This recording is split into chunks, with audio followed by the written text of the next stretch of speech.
வணக்கம். அமரர் கல்கி அவர்களின் பார்த்திபன் கனவு 2ஆம் பாகம்.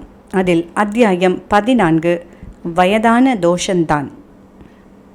அந்த நாளில் தமிழகத்தில் சைவ சமயமும் வைஷ்ணவ சமயமும் புத்துயிர் பெற்று தளிர்க்கத் தொடங்கி இருந்தன.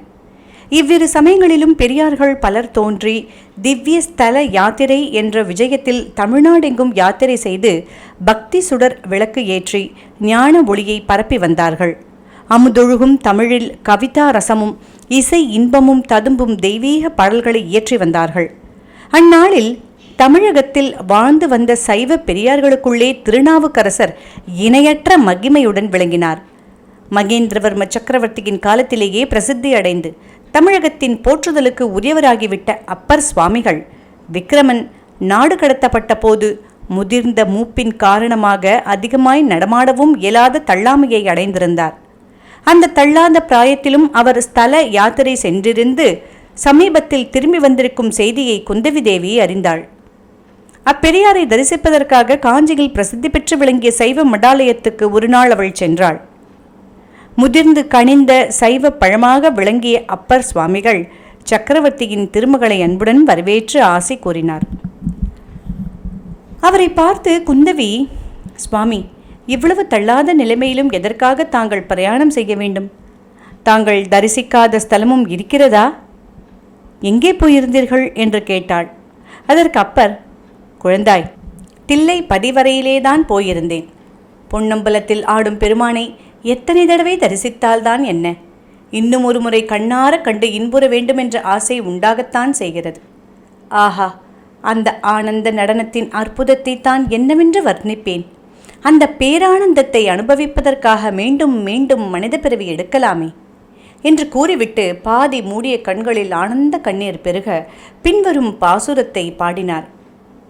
குனிந்த புருவமும் கொவ்வை செவ்வாயில் குமின் சிரிப்பும் பனித்த சடையும் பவளம் போல் மேனியில் பால் வெந்நீரும் இனித்த முடிய எடுத்த பொற்பாதமும் காணப்பெற்றால் மனித்த பிறவியும் வேண்டுவதே இந்த மாநிலத்தே.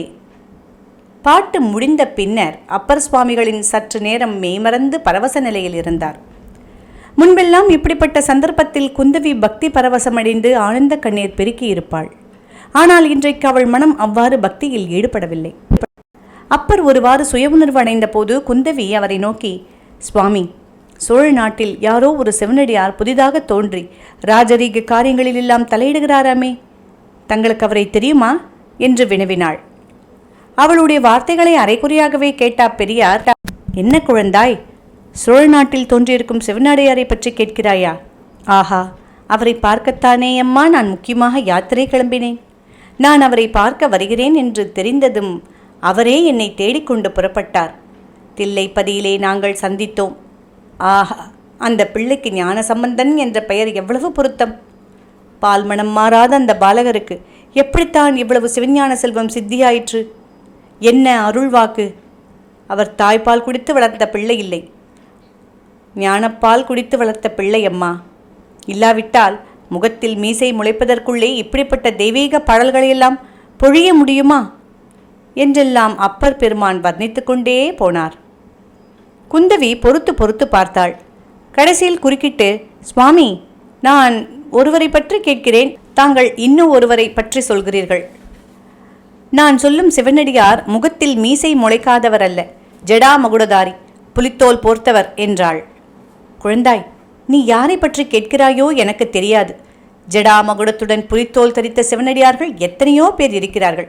இந்த மடாலயத்தில் 100 பேருக்கு மேல் இருப்பார்கள். வேறு ஏதாவது அடையாளம் உண்டானால் சொல்லு என்றார் நாவுக்கரசர். நான் சொல்கிற சிவனடியார் ராஜரீக விஷயங்களில் எல்லாம் தலையிடுவாராம். என்னுடைய தந்தைக்கு விரோதமாக கலகங்களை உண்டு பண்ணி கொண்டிருக்கிறாராம். என்ன சொன்னாயம்மா? அதிசயமாயிருக்கிறதே. அப்படிப்பட்ட சிவனடியார் யாரையும் எனக்கு தெரியாது. சைவத்தையும் வைஷ்ணவத்தையும் இரு கண்களைப் போல காத்து வளர்த்து வருகிறவராயிற்றே உன் தந்தை. நரசிம்மவர்ம சக்கரவர்த்தியின் ஆட்சியில் சிவனடியார்கள் எதற்காக ராஜரீக காரியங்களில் ஈடுபட வேண்டும்? அதுவும் உன் தந்தைக்கு விரோதமாக கலகத்தை கிளப்புவதா? வேடிக்கைதான். அப்படி யாராவது இருந்தால் அவன் சைவனாகவோ வைஷ்ணவனாகவோ இருக்க மாட்டான். பாஷாண்ட சமயத்தான் யாராவது செய்தால்தான் செய்யலாம்.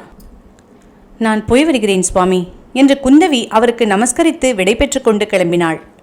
பல்லக்கில் ஏறி அரண்மனைக்கு போகும்போது அவள் பின்வருமாறு எண்ணமிட்டாள். முதுமை வந்துவிட்டால் எவ்வளவு பெரியவர்களாயிருந்தாலும் இப்படி ஆகிவிடுகிறார்கள் போலிருக்கிறது. பேச ஆரம்பித்தால் நிறுத்தாமல் வளவளவென்று பேசிக்கொண்டே போகிறார். கேட்டதற்கு மறுமொழி உண்டா என்றால் அதுதான் கிடையாது. எல்லாம் வயதான தோஷம்தான். இதோடு இந்த அத்தியாயம் முடிவுற்றது.